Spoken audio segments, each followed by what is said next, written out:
नमस्कार दोस्तों, मेरा नाम है विजय कुमार गिरी और मैं आप लोगों का हार्दिक स्वागत करता हूं अपने यूट्यूब चैनल जिसका नाम है शुगर क्लासेस फॉर एग्रीकल्चर। दोस्तों, आज हम सब लोग फंडामेंटल्स ऑफ एग्रोनॉमी का 8वां लेक्चर पढ़ेंगे, जिसमें मैं आप लोगों को पढ़ाऊंगा क्रॉप एंड मेजर सॉइल, मतलब कौन कौन सी क्रॉप हैं जो ग्रो की जाती हैं और कौन कौन सी क्रॉप कौन कौन सी सॉइल में ग्रो की जाती है और उस क्रॉप का क्लासिफिकेशन, उसका इकोनॉमिक इम्पोर्टेंस और एग्रीकल्चरल क्या इम्पोर्टेंस है इंडिया में, इन सब चीज़ों के बारे में पढ़ाऊंगा। ओवरऑल आप कह सकते हैं कि क्रॉप के क्लासिफिकेशन के बारे में हम लोग आज पढ़ेंगे। तो चलिए शुरू करते हैं। देखो, सबसे पहले क्रॉप के क्लासिफिकेशन को जानने से पहले ये जानना मस्ट है कि क्रॉप होती क्या है, क्रॉप के डेफिनेशन क्या है, किसे हम क्रॉप कह सकते हैं। तो देखो क्या लिखा है, इन जनरल, सामान्यतः crop is an organism grown. Crop एक ऐसा जीव है, जीव समझ रहे हो, मतलब जिसमें लाइफ है, ऐसा जीव है, ग्रोन एंड और हार्वेस्टेड फॉर ऑब्टेनिंग यील्ड, जिसको हम ग्रो करते हैं एक उपज प्राप्त करने के लिए। जिस चीज को हम ग्रो करते हैं एक उपज प्राप्त करने के लिए उसे हम क्रॉप कहते हैं। अब एग्रोनॉमिक के लिए यानी कि सस्य विज्ञान के टर्म में क्या कहते हैं, crop is a plant cultivated for economic purpose. Agronomically जो क्रॉप क्या होती है, क्रॉप एक प्रकार का पौधा होता है। क्रॉप वह पौधा होता है जिसको हम कल्टीवेट करते हैं इकोनॉमिक पर्पस से, ठीक, आय के पर्पस से, आय लेने के पर्पस से जिस पौधे को हम ग्रो करते हैं उसको हम क्रॉप बोलते हैं, ठीक। अब क्लासिफिकेशन ऑफ क्रॉप के बारे में हम पढ़ेंगे। क्लासिफिकेशन क्यों किया जाता है पहले वो जान लो। Classification is done to generalize similar crop plant such as class for better understanding of them. Crop का क्लासिफिकेशन इसलिए आवश्यक है क्योंकि हम क्लासिफिकेशन करते हैं जब क्रॉप का, तो कुछ सिमिलर कैरेक्टरिस्टिक्स को लेकर हम एक ग्रुप बना देते हैं क्रॉप का, जिससे अगर हम किसी एक क्रॉप के कैरेक्टर को पढ़ लेंगे तो उस ग्रुप की ज्यादातर जो क्रॉपें हैं हम सबके कैरेक्टर को ज्यादा से ज्यादा जान पाएंगे। तो इस तरीके से क्रॉप की अंडरस्टैंडिंग हमारी अच्छी से डेवलप हो जाती है, हम आसानी से क्रॉप के बारे में जानकारी प्राप्त कर सकते हैं। इसीलिए हम क्लासिफिकेशन करते हैं। हर चीज का क्लासिफिकेशन होता है। कोई सब्जेक्ट पढ़ोगे तो उसका क्लासिफिकेशन होता है, समाज में भी क्लासिफिकेशन है। कोई ऐसा ऑर्गेनाइजेशन नहीं है जिसमें क्लासिफिकेशन ना हो, थोड़े थोड़े डिपार्टमेंट सब में बांटे गए रहते हैं, इसीलिए क्लासिफिकेशन आवश्यक होता है। अब देखो, classification type use in crops. Classification के कौन कौन से टाइप हैं जो क्रॉप में यूज किए जाते हैं। नंबर 1, बेस्ड ऑन ऑन्टोगोनी, यानी कि लाइफ साइकिल के हिसाब से, क्रॉप की कितनी लाइफ साइकिल है उसके हिसाब से क्रॉप को क्लासिफाई किया जाता है।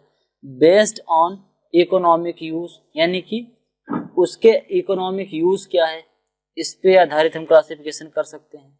Based on botany, scientific classification हम कर सकते हैं बॉटनी के हिसाब से। बेस्ड ऑन सीजन, सीजन के हिसाब से भी हम कर सकते हैं कि कौन से सीजन में उगाई जा रही क्रॉप, खरीफ में, रबी में या जायद में। बेस्ड ऑन क्लाइमेट, क्लाइमेट के हिसाब से भी हम क्रॉप को क्लासिफाई कर सकते हैं, जैसे टेम्परेट, ट्रॉपिकल, सब ट्रॉपिकल। उसके बाद फिर बेस्ड ऑन ऑन्टोगोनी लाइफ साइकिल, यानी कि लाइफ साइकिल के हिसाब से क्रॉप को कितने पार्ट में डिवाइड किया गया है इसको देख लेते हैं। Number 1, annual crop. Annual crop क्या होती है, crop plant that complete life cycle with in A season और ईयर, मतलब ऐसी क्रॉप जो अपनी पूरी लाइफ साइकिल, यानी कि सीड से लेके सीड तक, हमने सीड बोया और हमें फिर से सीड मिल गया उपज के रूप में, सीड टू सीड एक साल में या एक सीजन में मिल जाता है। जैसे गेहूं अगर हमने लगाया तो रबी सीजन में हमें गेहूं के बीज से फिर से अगला गेहूं मिल जाएगा, तो वो कैसी क्रॉप है, एक एनुअल क्रॉप है, ठीक। और they produce seed and die within the season, ये सीड प्रोड्यूस करके मर जाते हैं एक साल के अंदर, इसका एग्जाम्पल क्या है, वीट, राइस, मेज, मस्टर्ड एक्सेट्रा, ये सब जो हैं एनुअल क्रॉप में आते हैं। अब दूसरा है बाइनियल क्रॉप।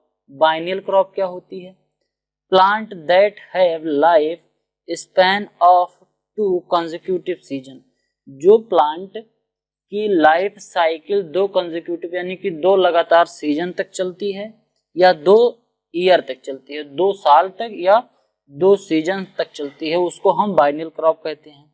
अब फर्स्ट ईयर या फर्स्ट सीजन जो होता है, these plants have purely vegetative growth, जो पहला सीजन होता है इसमें पौधे अपना वेजिटेटिव ग्रोथ करते हैं, usually confined to rosette of leaf, जिसमें वो अपना लीफ और ब्रांच ये सब डेवलप करते हैं। पहले साल में वो पौधे अपने ब्रांच सब ये सब डेवलप करेंगे।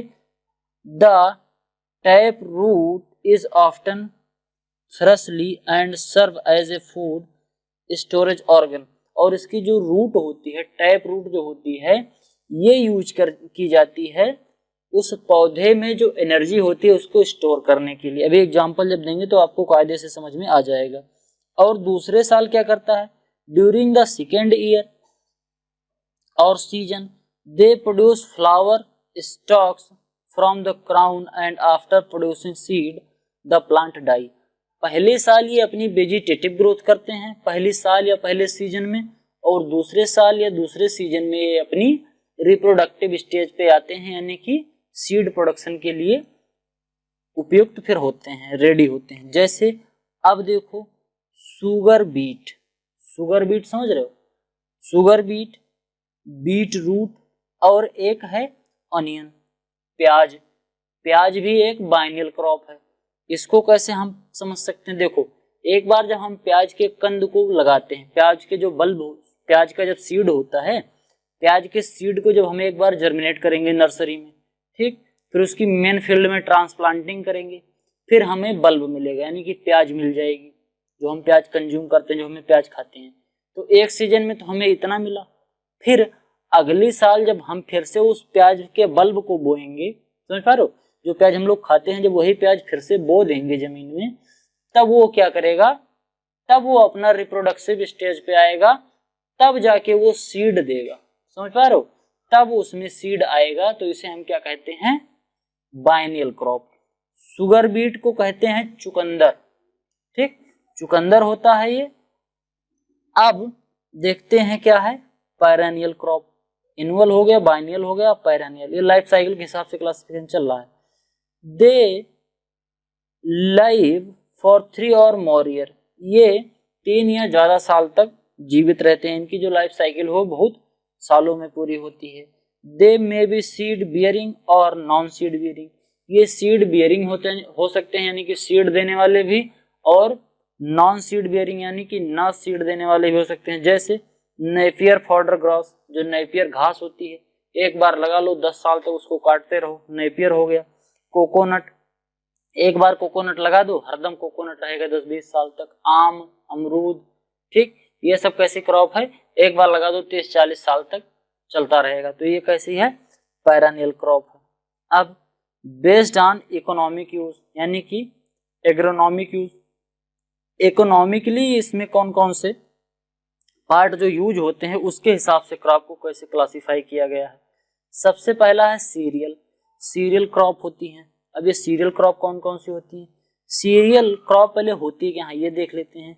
Serial derive from the word Ceres which denote the goddess, ये होता है सीरीज, जो सीरियल क्रॉप है, सीरियल जो है ये सीरीज से डेवलप किया गया, जिसका मतलब होता है गॉडीज, यानी कि देवी, who was believed as the giver of grain by Romans, जिसे कहा जाता था कि ये रोमन में ये माना जाता था कि जो सीरीज हैं, ये सीरीज ये एक देवी हैं जो हमें खाना देती हैं, हमें ग्रेन देती हैं, ठीक, तो उसी से वो सीरियल क्रॉप आने लगी, ठीक।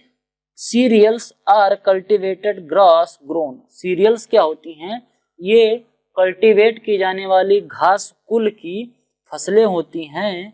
For their edible starchy grain, ये कल्टीवेट क्यों की जाती हैं, क्योंकि इनके अंदर स्टार्च होता है, ठीक, कार्बोहाइड्रेट होता है, इनके अंदर एनर्जी से बहुत भरपूर होते हैं। Larger grain use for staple food, ये स्टेपल फूड के रूप में यूज किए जाते हैं, यानी कि हम इसको रोज किसी न किसी तरीके से हम इनको रोज खाते हैं। पहला राइस, व्हीट, मेज, बार्ले, ओट, ये सब के कौन सी क्रॉपें हैं? ये सब क्रॉप हैं सीरियल के अंतर्गत आती हैं। ठीक, अब cereals grain content 60 to 70% of starch, जो सीरियल क्रॉप होती है इसके अंदर 60 से 70% स्टार्च होता है, and is excellent energy rich food, ये एक्सीलेंट एनर्जी रिच फूड होता है क्योंकि इसमें एनर्जी खूब ढेर सारी होती है। ये ह्यूमन बीइंग के लिए एनर्जी का सबसे अच्छा स्रोत है। Whole cereal grain content 20 to 30% of the daily requirement for the minerals such as calcium, sodium, selenium, zinc और कॉपर, इन सब चीजें इसमें मिलती हैं। हमें अपने डेली जो हमारे न्यूट्रिएंट होता है, जो हमारा रोज का खाना होता है, उसमें 20 से 30% भाग केवल और केवल सीरियल का होता है, सीरियल क्रॉप का, जिससे हमें कॉपर मिलता है, जिंक, कैल्शियम और ढेर सारे न्यूट्रिएंट मिलते हैं। इसके साथ साथ हमें इसमें एनर्जी भी मिलती है। ठीक, क्योंकि स्टार्ची फूड होता है तो जो कार्बोहाइड्रेट होता है यही बाद में टूट के एनर्जी बनता है, हमारे शरीर को एनर्जी देता है। अब फिर अगला है मिलेट्स। मिलेट्स क्या होती हैं? Millets are small grain cereal, millets होती हैं वही सीरियल क्रॉप, वही घास वाली फसलें जिनके सीड बड़े छोटे छोटे, जिनके ग्रेन बड़े छोटे छोटे होते हैं, उनको हम मिलेट्स बोलते हैं। Staple food in dryer region of the developing countries are called millets, ये स्टेपल फूड होता है जहाँ पे ड्राई रीजन होते हैं, यानी कि शुष्क क्षेत्रों में जहाँ पे सिंचाई की कम व्यवस्था होती है, जहाँ बरसात कम होती है, वहां पे ये स्टेपल फूड के रूप में ग्रो किया जाता है।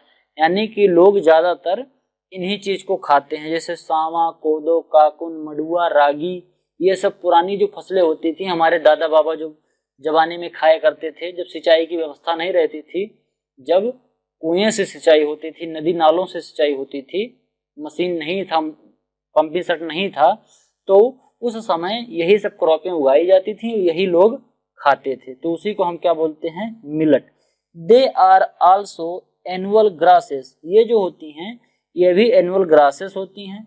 For the group of serial, ये भी सीरियल ग्रुप की ही क्रॉपें हैं, बस इसमें अंतर केवल इतना है कि इनमें पानी की रिक्वायरमेंट कम होती है, ये ड्राई रीजन में उगाए जा सकते हैं, और बाकी ये अन्य ग्रेन से छोटे होते हैं, जैसे चावल और गेहूं के जो दाने होते हैं, चावल, गेहूं, मक्का, इनके दानों से इनके दाने छोटे होते हैं। ठीक, but they are grown in lesser areas और less important areas, whole productivity and economic are also less important, ये बहुत कम एरिया में उगाए जाते हैं, इनका इंपॉर्टेंस भी कम है, लेस प्रोडक्टिव सॉइल में उगाए जाते हैं, इनका इकोनॉमिक इंपॉर्टेंस भी कम है। अब इसको लोग खाते भी नहीं है, सही से दाम भी नहीं मिलता है, और ये खाने में भी अच्छा नहीं होता था।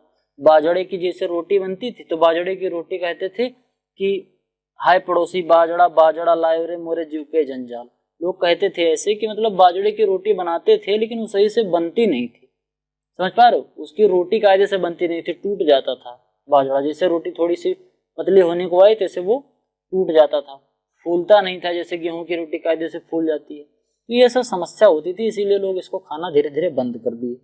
अब there are also staple food for people of poor country, जो गरीब देश हैं, जैसे भारत भी जब गरीब था तब यहाँ भी लोग खाते थे, लेकिन अब भारत धीरे धीरे अमीरी की तरफ बढ़ रहा है तो यहाँ के लोग भी इसको खाना बंद कर दिए। इन इंडिया, इंडिया में pearl millet is the staple food of Rajasthan, pearl millet यानी कि जो बाजरा है ये भी इस समय भी राजस्थान में खाया जाता है, बाजरे की रोटी राजस्थान में अभी भी खाई जाती है। अब देखो, millets are broadly classified into two, जो मिलेट्स होते हैं इनको दो भागों में डिवाइड किया गया है। पहला कौन सा है? मेजर मिलेट्स, यानी कि जो ज्यादा ग्रो किए जाते हैं, और माइनर मिलेट जो थोड़ा कम ग्रो किए जाते हैं। अब देखो, मेजर मिलेट्स में आते कौन कौन से हैं? सोरगम, जिसको हम ज्वार बोलते हैं, इसको चोलम भी बोलते हैं, सोरगम, बाइकोलर। ठीक, पर्ल मिलेट यानी कि बाजरा, ठीक, इसको बोलते हैं पेनिसिटम ग्रेनुकम। फिर फिंगर मिलेट यानी कि रागी। उसके बाद फिर है माइनर मिलेट। माइनर मिलेट में फॉक्सटेल मिलेट जिसको हम तेनाई बोलते हैं, लिटिल मिलेट, कॉमन मिलेट और बर्नयार्ड मिलेट, ठीक, ये सब जो है माइनर मिलेट होती हैं। कोदो मिलेट, अभी मैंने कहा था कोदो, ये है, ठीक। और उसके बाद फिर आता है पल्सेस यानी कि ये दलहनी फसलें होती हैं। अब ये दलहनी फसलें क्या होती हैं? Seeds of leguminous plant use as a food यानी कि दाल, रिच इन प्रोटीन। जो लेग्यूमिनेसी क्रॉप की फसलें होती हैं, इनका जो सीड होता है, इनके सीड में प्रोटीन की प्रचुर मात्रा होती है। जो पल्सेस, जो दलहनी क्रॉप होती है, इसमें प्रोटीन की भरपूर मात्रा होती है। इंडिया में ज्यादातर लोग शाकाहारी हैं, तो इनको प्रोटीन चाहिए, तो प्रोटीन के लिए ये दालों का उपयोग करते हैं। और अमेरिका जैसे देशों में, चाइना जैसे देशों में जहां लोग मांसाहारी होते हैं ज्यादातर, वहां पर लोग प्रोटीन के लिए जानवरों का मांस खाते हैं, लेकिन इंडिया में ऐसा नहीं है। Pod containing grain is the economic portion. जो मटर का जो फली होती है, उसके अंदर जो मटर होता है, या अरहर की जो फली होती है, पॉड होती है, उसके अंदर का जो सीड होता है, वही इसका इकोनॉमिक पार्ट होता है। यानी कि जो उसकी दाल होती है वही इकोनॉमिक पार्ट है, बाकी सब इकोनॉमिक पार्ट नहीं होता है। Pulses are preferred for protein rich value, also economic important in cropping system. जो पल्सेस होती है, इनका एक इकोनॉमिक वैल्यू भी है और न्यूट्रिटिव वैल्यू भी है। न्यूट्रिटिव वैल्यू ऐसी है क्योंकि इसमें प्रोटीन पाया जाता है और ये महंगा बिकता भी है, ठीक, अगर इसको हम सेल करें तो महंगा बिकता है। और हमारे क्रॉपिंग पैटर्न में भी जो पल्सेस क्रॉप होती हैं बहुत इंपॉर्टेंट होती हैं। जैसे हम केवल गेहूं धान अगर बहुत दिनों तक खेतों में बोते रहेंगे, तो हमारे खेत की जो उपजाऊ क्षमता है वो धीरे धीरे रिड्यूस होने लगेगी, धीरे धीरे डिग्रेडेशन होने लगेगा, धीरे धीरे वो कम होने लगेगी। इसीलिए बीच बीच में हमें दलहनी फसल भी बोनी चाहिए। दलहनी फसलों को बोने से खेत की जो फर्टिलिटी है उसमें सुधार होता है, उर्वरा शक्ति में सुधार होता है। द वेस्ट और स्टॉक इज कॉल्ड द हाल्म। जो उसका वेस्ट होता है उसको हम क्या बोलते हैं? हाल्म बोलते हैं। और स्टोवर, हाल्म use for green manure and has high value cattle feed. जो इसका हाल्म होता है, हाल्म समझते हो? अरे यार, इसका जो पॉड होता है, जैसे गुदरी होती है, मटर को जो छील लिया तो उसका जो छिलका होता है, इसको, ये फाइबरस भी होता है, इसमें हाई वैल्यू प्रोटीन भी होती है, न्यूट्रिएंट भी होता है, ये जानवरों को खिलाने के लिए यूज किया जाता है। Green pod use as a vegetable, जैसे काउपी और लबलब बीन। जो लबलब बीन जानते हो? अरे सेम, बाकला, ये सब, काउपी, बोड़ा, ये सब चीजें जो होती हैं, बोड़ा, लोबिया जानते हो? लोबिया, ये सब चीजें पल्सेस क्रॉप के अंतर्गत आती हैं, इनकी हम सब्जी वब्जी बनाते हैं। अब seed coat of pulses are nutritious cattle feed. जो सीड कोट होता है, जो उसका छिलका होता है, चाहे दाल, चाहे मटर का छिलका हो, चाहे अरहर का छिलका हो, जिसको पॉलिश करके निकाल देते हैं, ये सब बहुत न्यूट्रियस होते हैं कैटल फीड में। जो पशुहार बनता है उसमें ये सब पड़े रहते हैं। रेड ग्राम, जिसे हम कैजनस कजान बोलते हैं अरहर को, ब्लैक ग्राम, इसको बिगना मूगो बोलते हैं, ठीक, और ग्रीन ग्राम, इसको बिगना रेडियाटा बोलते हैं, काउपी, बिगना उंगुलाटा बोलते हैं। समझ गए? ये तो हो गया। और उसके बाद बंगाल ग्राम, बंगाल को सिसर रेटिनम बोलते हैं, अरहर यही है, ठीक। और ये जो रेड ग्राम है इसको हम कैजनस कजान बोलते हैं, सॉरी, ये जो है बंगाल ग्राम, इसको हम बोलते हैं सिसरेटिनम, इसको हम चना बोलते हैं, ठीक। ये बंगाल ग्राम को हम चना बोलते हैं। फिर हॉर्स ग्राम, इसको माइक्रोटाइलमा यूनिफ्लोरम बोलते हैं। फिर लेंटिल होता है, लेन एस्कुलेंटस। फिर सोयाबीन, ग्लाइसिन मैक्स। पी और गार्डन पी, जिसको हम पायसम सटाइबम, जिसको हम मटर बोलते हैं। फिर गार्डन बीन, जिसको हम लबलब बीन भी बोलते हैं, लबलब परपुरियस। फिर उसके बाद खेसारी बोलते हैं, जिसको लाइथरस सटाइवस बोलते हैं, खेसारी को लैथरस सटाइवस बोलते हैं, इसका बोटेनिकल नेम है। फिर अगला सीड के बाद, पल्सेस के बाद फिर आ गया ऑयल सीड, वो जो ज्यादातर तेल के लिए यूज किए जाते हैं। Those crop which are rich in fatty acid, वो क्रॉप जिसमें फैटी एसिड ज्यादा मात्रा में पाया जाता है, are cultivated for the production of vegetable oil, जिसमें फैटी एसिड ज्यादा पाया जाएगा उसमें अल्टीमेटली तेल भी ज्यादा पाया जाएगा, ऑयल, तो इसको हम ऑयल के रूप में यूज करते हैं। They are use either for edible or industrial or medicinal purpose, इसको हम खाने के पर्पज से, औद्योगिक पर्पज से और औषधीय पर्पज से उगाते हैं। ठीक, अब देखो ग्राउंड नट या पीनट जिसको हम मूंगफली कहते हैं, इसका एरेचिस हाइपोजिया। फिर सिसमम इंडिकम सनफ्लावर हेलियंथस एनुअस। ठीक, उसके बाद कैस्टर रेकिनस कम्युनिस, ये सब होते हैं ऑयल सीड क्रॉप। लैन सीड या फ्लैक्स, इसको हम ल्यूनियम यूसिटेटिसियम। उसके बाद नाइजर, गुजोटिया, एबिसिनिया। ठीक, फिर सेफ्लावर। उसके बाद फिर रेपसीड या मस्टर्ड, जिसको हम ब्राउन और इंडियन मस्टर्ड कहते हैं, इसका बोटेनिकल नेम ब्रेस्का जुनेसिया है। ठीक, फिर सरसों, जिसको हम ब्रेस्का स्पेसीज बोलते हैं, जो हम लोग सरसों का तेल ज्यादा फेमस है इंडिया में।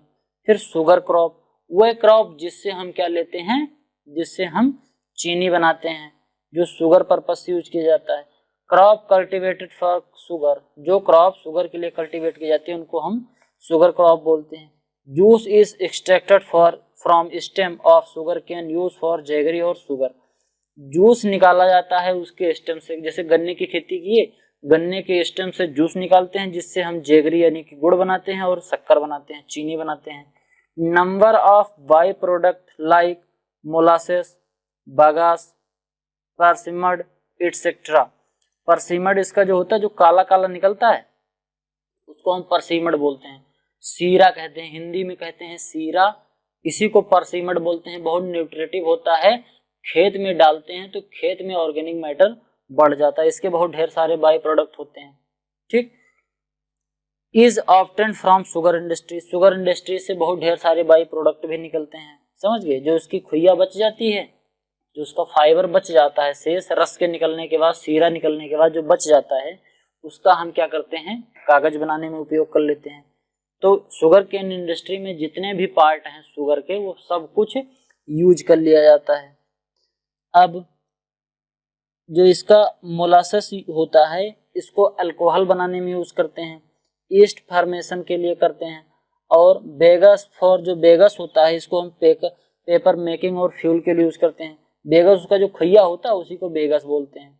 ठीक, अब परसिमड यूज फॉर सॉइल अमेंडमेंट, अभी मैंने जैसे बताया सॉइल को सही करने के लिए परसिमड का यूज किया जाता है। ठीक, whereas green leaf and dry foliage is used for cattle feed, जो उसका ग्रीन लीफ होता है, गन्ने की जो लीफ होती है उसको कैटल को फीड करने के लिए, पशुओं को चारा के लिए यूज कर लिया जाता है। ये मोलासास होता है, मोलासेस, ये एक काला काला होता है, डामर जैसा, डामर समझ लो, चारकोल लाइक होता है, बिल्कुल ऐसे चाशनी जैसा होता है, बिल्कुल काला काला, बहुत बदबू करता है। इसी से क्या बनाया जाता है, इसी से अल्कोहल बनाया जाता है, शराब वाली एंट्री इससे चलती है। परसिमड होता है, ये होता है, ये भी काला काला ही होता है, लेकिन थोड़ा सा पाउडर फॉर्म में होता है, भुरभुरा जैसे मिट्टी टाइप का होता है, जैसे काली काली बिल्कुल शुद्ध काली मिट्टी जैसे समझो, जैसे मिट्टी होती है उसी टाइप से ये भी रहता है परसिमड। अब एग्जैक्ट हम फोटो दिखाएं तो आपको समझ में आएगा। और जो बेगस होता है इसको हम खोई बोलते हैं, खोइया समझते हो, गन्ने की खोइया, ठीक, वो होता है। तो और जो पत्तियां होती हैं और ड्राई फोलियज जो होता है ये सब खा लेते हैं सीड, तो इसी को हम शुगर क्रॉप कहते हैं। Sugar beet is another sugar crop, जो शुगर बीट यानी जो चुकंदर होता है ये भी एक शुगर क्रॉप है। Where tuber are mainly use for extraction of sugar, जिसका वो जो ट्यूबर होता है शुगर केन, उसका चुकंदर का जो ट्यूबर होता है जिसको हम खाते हैं सलाद में, उसी से हम शुगर निकाल सकते हैं, शुगर एक्सट्रैक्शन के लिए यूज किया जाता है। कुछ देशों में शुगर उसी से बनाया जाता है। अब tuber and tops are use as a fodder for cattle feed. ये जो ट्यूबर और टॉप्स होता है ये यूज किया जाता है फॉडर फॉर कैटल फीड। इसका जो ट्यूबर होता है उसका टॉप्स जो होता है यह कैटल फीड के रूप में यूज किया जाता है। समझ गए। जो शुगर बीट होता है इसका जो ट्यूबर होता है इसको हम जानवरों को भी खिला सकते हैं, खुद भी खा सकते हैं, और इसका जो टॉप्स होता है उसकी पत्तियां होती हैं चुकंदर की, इसको भी हम जानवरों को खिला सकते हैं। शुगर केन जिसका नाम होता है सेकेरम ऑफिसिनेरम, उसके बाद शुगर बीट जिसका नाम है वेटा बेलगेरिस। फिर अगला है फाइबरस क्रॉप, वह क्रॉप जिसमें रेशे होते हैं यानी कि रेशे वाली फसलें। उसमें क्या है, plant are grown for obtaining fibre. इसमें जो होते हैं प्लांट ये ग्रो किए जाते हैं फाइबर को ऑब्टेन करने के लिए, रेशा प्राप्त करने के लिए। Different kind of fibre, different kind के फाइबर्स होते हैं। पहला सीड वाले फाइबर जिनके सीड के ऊपर फाइबर पाया जाता है, जैसे कॉटन, कॉटन के सीड के ऊपर फाइबर होता है। जैसे मदार देखो, मदार आक, आक में देखो तो उसके सीड में भी होता है ऊपर ऊपर रोएं। अभी तुम मूजा देखो, मूंज, मूंज देखो उसमें भी जो सीड होता है बहुत माइन्यूट सा सीड होता है। अभी जब गर्मी आती है, ठंडी के बाद जब गर्मी आती है तो उस समय वो बहुत ढेर सारे उड़ते हैं। अगर अभी कभी माझा एरिया में चले जाओ तो वहां पे ये बहुत उड़ता मिलेगा, समझ गए। तो वही जो होता है उसका वो फाइबर होता है। कॉटन में इसी तरीके से होता है।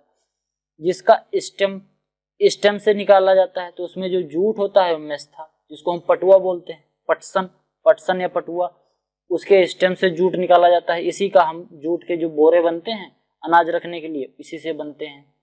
उसके बाद फिर लीफ से, कुछ के जो लीफ होते हैं उससे भाई फाइबर निकलता है।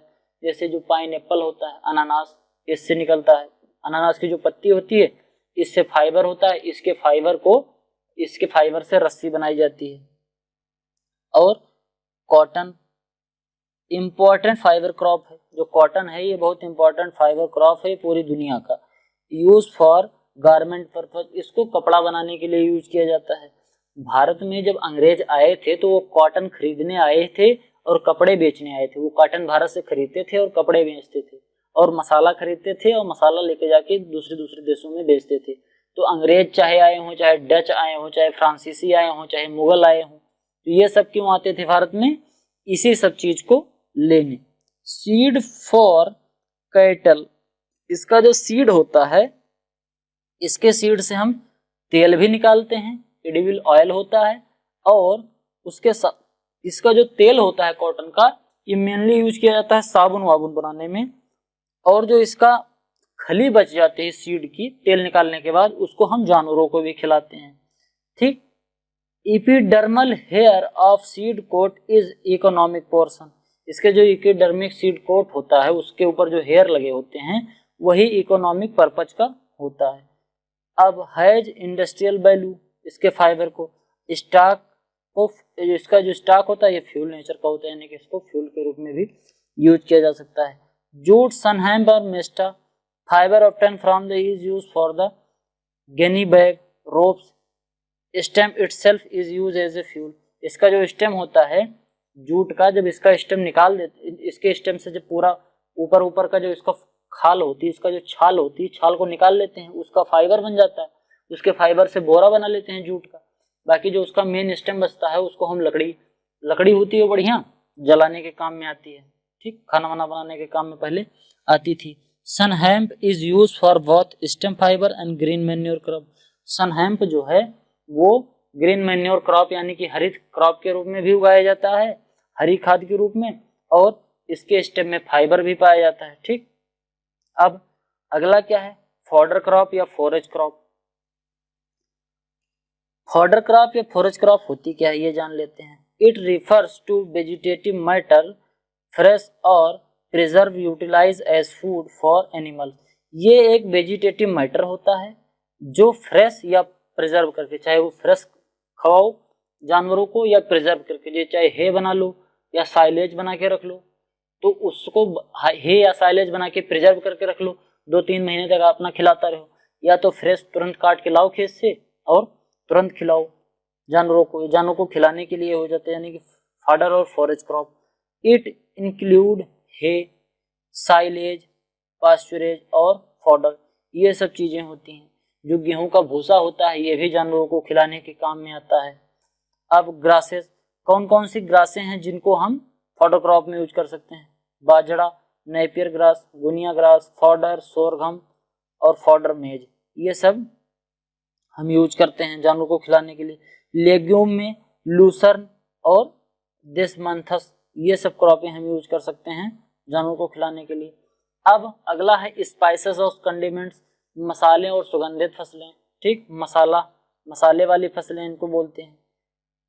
क्रॉप प्लांट और their products use for flavour, crop के ऐसे प्लांट व उनके ऐसे प्रोडक्ट, ऐसे क्रॉप प्लांट या उनके ऐसे प्रोडक्ट जिनको फ्लेवर बढ़ाने के लिए, टेस्ट बढ़ाने के लिए और कलर बढ़ाने के लिए वेजिटेबल, फ्रेश और प्रिजर्व फूड में, चाहे ताजी सब्जी खाओ तो ताजी सब्जी में टेस्ट बढ़ाने के लिए, या अचार बनाओ, जैम बनाओ, मुरब्बा बनाओ, ठीक, अचार बनाने में इन मसालों का उपयोग किया जाता है। स्वाद बढ़ाने के लिए, सुगंध बढ़ाने के लिए, कलर चेंज करने के लिए, इन सब चीज के लिए स्पाइसेस और कंडिमेंट्स का उपयोग करते हैं।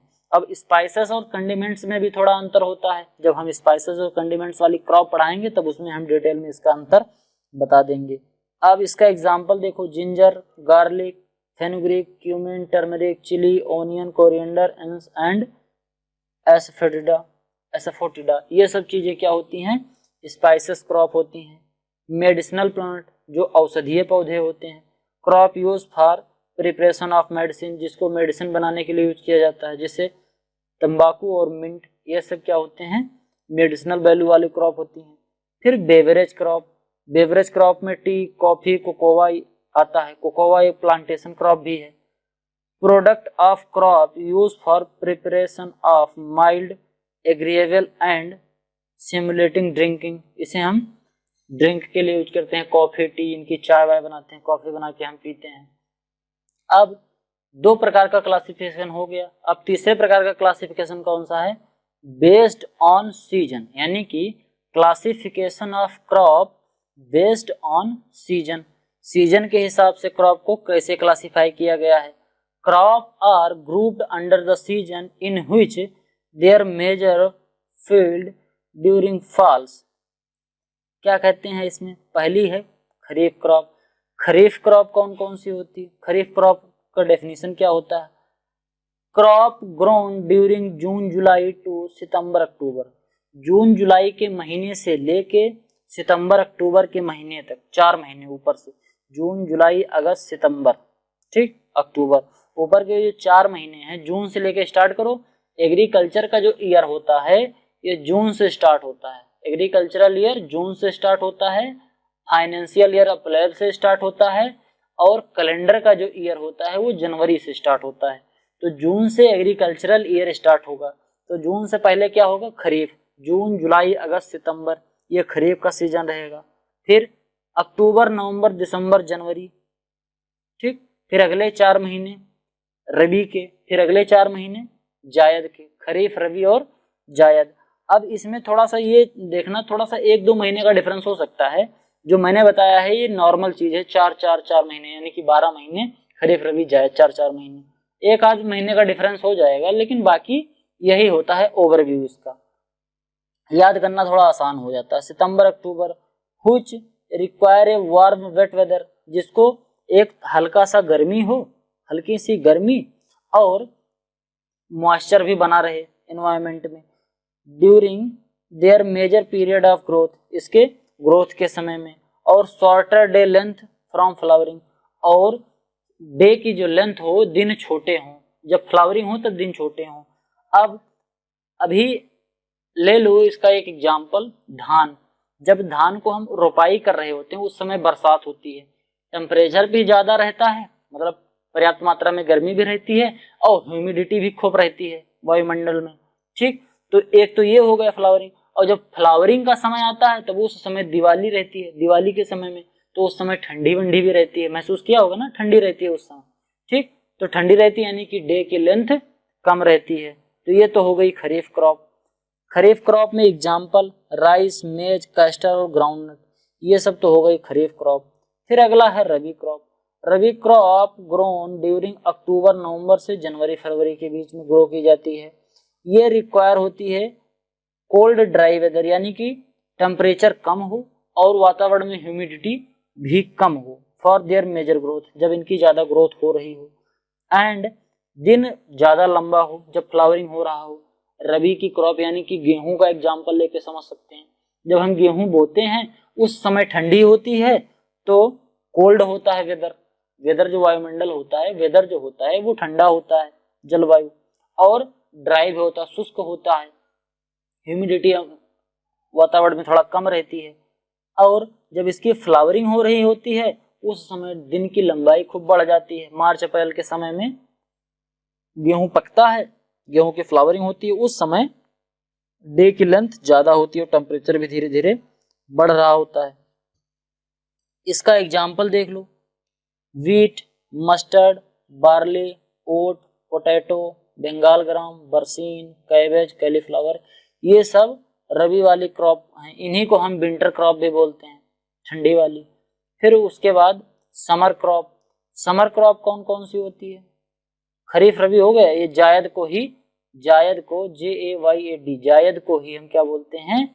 समर क्रॉप भी बोलते हैं। क्रॉप ग्रोन ड्यूरिंग फरवरी मार्च टू मई जून, जो एकदम ठेठ गर्मी में, व्हिच रिक्वायर वार्म वेदर, जिसको वार्म वेदर की आवश्यकता होती है फॉर उसके ग्रोथ के लिए, and long day length for इसके फ्लावरिंग के लिए, जैसे ब्लैक ग्राम, ग्रीन ग्राम, सिसमम या काउपी। ये सब क्रॉप जो होती है इसको हम समर क्रॉप कहते हैं। This classification is not a universal one, मैंने कहा ये यूनिवर्सल नहीं है।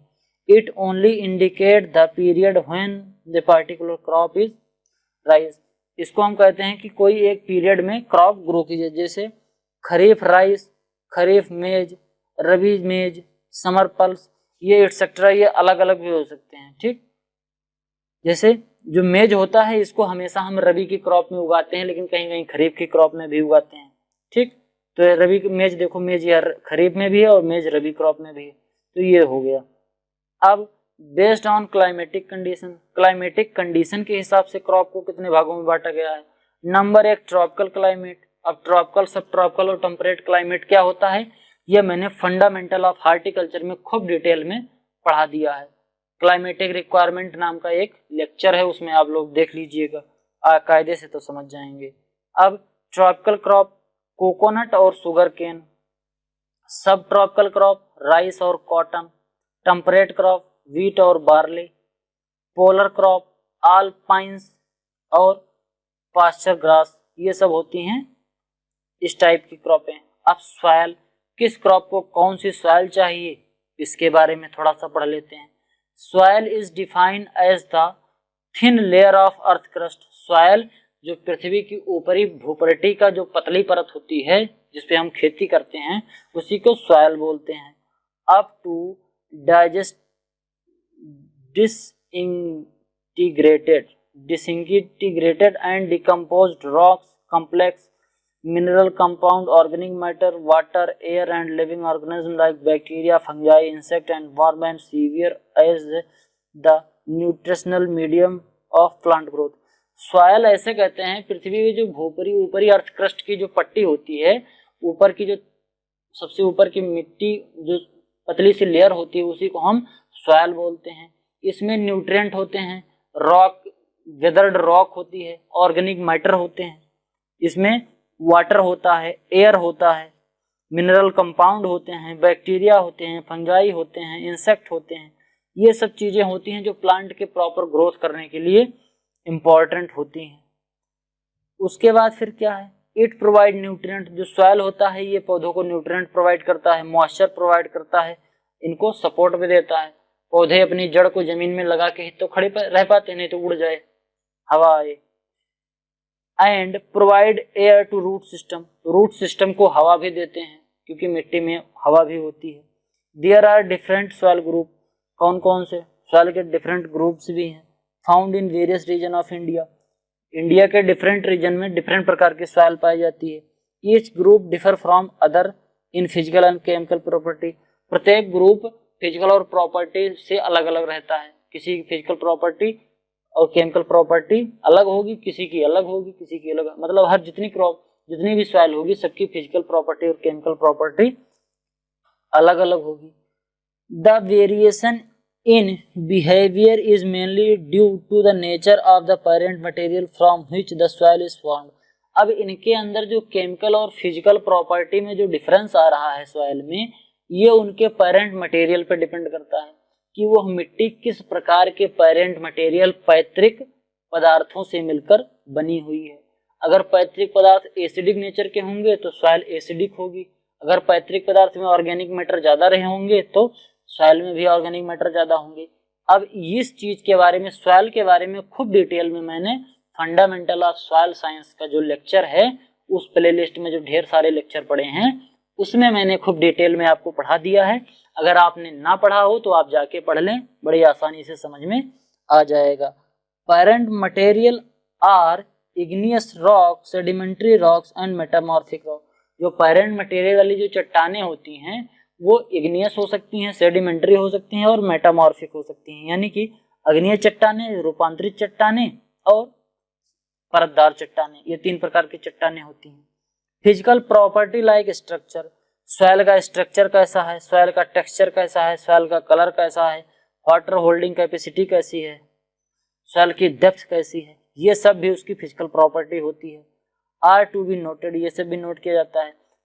किसी भी सॉइल की केमिकल प्रॉपर्टी जैसे उसका पीएच कितना है, इलेक्ट्रॉनिक कंडक्टिविटी कैसी है, उसका सीईसी कैसा है, ठीक, कैटायन एक्सचेंज कैपेसिटी इसको बोलते हैं, कैटायन एक्सचेंज कैपेसिटी इसको बोलते हैं, इलेक्ट्रिकल कंडक्टिविटी इसको पीएच स्केल बोलते हैं, एसिडिक और एल्कलाइन, ये सब जो होता है ये किसी भी सॉइल की केमिकल प्रॉपर्टी होती है। अब major soil of India, India में कौन कौन से प्रकार के सॉइल पाई जाती है। पहली है एलुवियल सॉइल जो एंटीसॉल, एनसेप्टिसॉल और एल्फीसॉल, इन 3 प्रकार के पेरेंट मटेरियल से मिलकर बनी होती है एलुवियल सॉइल। ब्लैक सॉइल वर्टिसॉल से बनी है, ये याद कर लेना, बहुत महत्वपूर्ण चीज है, ये कॉम्पिटिटिव एग्जाम में भी पूछा जाता है। रेड सॉइल इसको हम एल्फीसॉल बोलते हैं। लेटराइट सॉइल ऑल्टीसॉल बोलते हैं इसको। डेजर्ट सॉइल एरिडीसॉल बोलते हैं। फॉरेस्ट सॉइल और हिल सॉइल, फॉरेस्ट सॉइल और एंड हिल सॉइल, पीट एंड मार्सी सॉइल, ये भी एक प्रकार की होती है। प्रॉब्लमेटिक सॉइल यानी कि सैलाइन, एल्कलाइन और एसिडिक, ये जो सॉइल होती है इनको प्रॉब्लमेटिक सॉइल बोलते हैं। अब ये जो प्रॉब्लमेटिक सॉइल होती है इनके बारे में थोड़ा सा हम देख लेते हैं। सैलाइन सॉइल, सैलाइन सॉइल कौन सी होती है, content excess amount of natural soluble salt dominated by chloride and sulphate of NaCl and EMG affect the plant growth.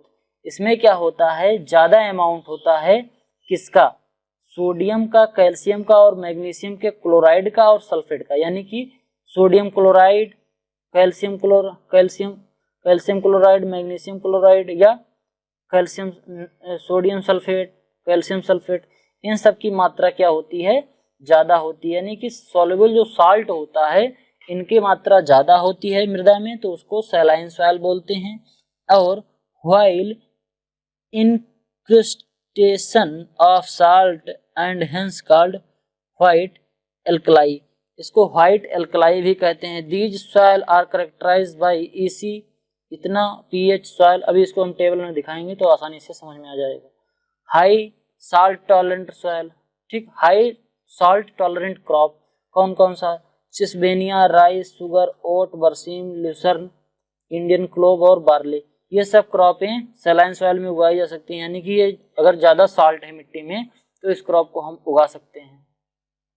Medium salt tolerant crop कौन कौन सी, castor, cotton, sugar wheat, sorghum, pearl millet, maize, mustard और wheat, इन सब crop को हम उगा सकते हैं मीडियम साल्ट टॉलरेंट। और लोड जो कौन कौन सी होती हैं, पल्सेस, पीज, सिस और सनहैम्प, ग्राम, लैंसीड और सिसमम, ये सब क्रॉपें जो होती हैं ये लो सॉल्ट टॉलरेंट क्रॉप होती है, ठीक।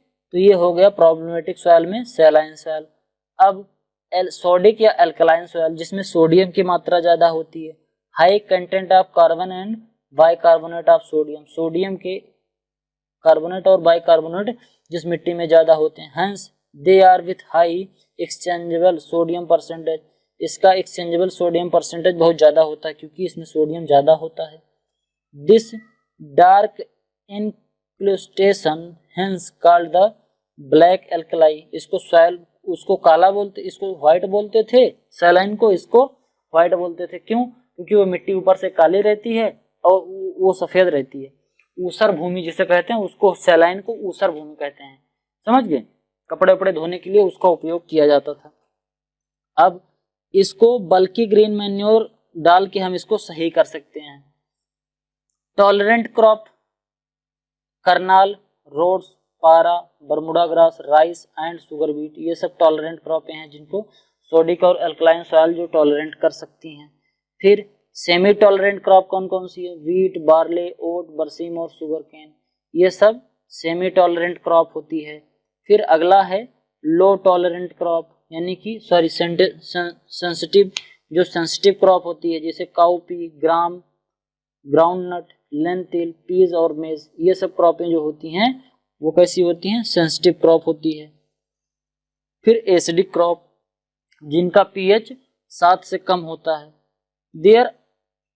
These are low pH with high amount of exchangeable hydrogen ion and aluminum ion occur in region which high rainfall। Acidic soil जहां पाई जाती है जहां पर ज्यादा रेनफॉल होती है, यानी पानी ज्यादा, बरसात जहां होती है ज्यादा। Significant amount of partially decompose organic matter exist, इसके अंदर पार्शली डिकम्पोज मैटर होते हैं, यानी कि जो ऑर्गेनिक मैटर इसमें होते हैं वो ठीक से डिकम्पोज नहीं हुए रहते हैं ऑर्गेनिक उसमें एसिडिक सॉइल में। Have low EC and high saturation, अभी इसको आगे हम टेबल में दिखा देंगे तो आपको कायदे से समझ में आ जाएगा। सुटेबल क्रॉप कौन सी है? पोटैटो। और comparison with 3 type of soil, 3 type की जो सॉइल होती है उनका कंपैरिजन, अभी यही मैं कह रहा था, अभी दिखा दूंगा आसानी से तो समझ में आ जाएगा। पैरामीटर है क्या? इलेक्ट्रॉनिक कंडक्टिविटी, जिसको हम डेसीसाइमन पर मीटर कहते हैं। इसका ये पैमाना याद कर लेना, डेसीसाइमन पर मीटर, इसको पूछा जाता है। ईएसपी, इसको बोलते हैं ईएसपी, इसको परसेंटेज में मापा जाता है। ठीक, अब इसको पीएच बोलते हैं। अब जो सैलाइन सॉइल होती है उसका जो ईसी होता है वो 4 से ज्यादा होता है, सैलाइन में भी 4 से ज्यादा होता है और एल्कलाइन में 4 से कम होता है। ईएसपी जो होता है वो 15 से कम होता है, इसमें 15 से ज्यादा होता है, इसमें 15 से ज्यादा होता है। इसका पीएच, सैलाइन सॉइल का पीएच 8.5 से कम होता है, सैलाइन और एल्कलाइन का क्या होता है? 8.5 से कम होता है, और एल्कलाइन जो सॉइल होती है उनका 8.5 से ज्यादा होता है। तो ये जो टेबल है इसका आप स्क्रीनशॉट ले लीजिए और इसको बार बार देखते रहिए, बार बार देखने से आसानी से याद हो जाएगा। कॉम्पिटिटिव एग्जाम में ये खूब पूछा जाता है। तो आज के लिए केवल इतना ही। अगर आपको ये वीडियो पसंद आए तो वीडियो को लाइक करें, आपके जो भी सुझाव हो वो कमेंट करें। अगर आप इस चैनल पे नए हैं तो चैनल को सब्सक्राइब जरूर करें। मिलते हैं अगले वीडियो में, तब तक के लिए धन्यवाद।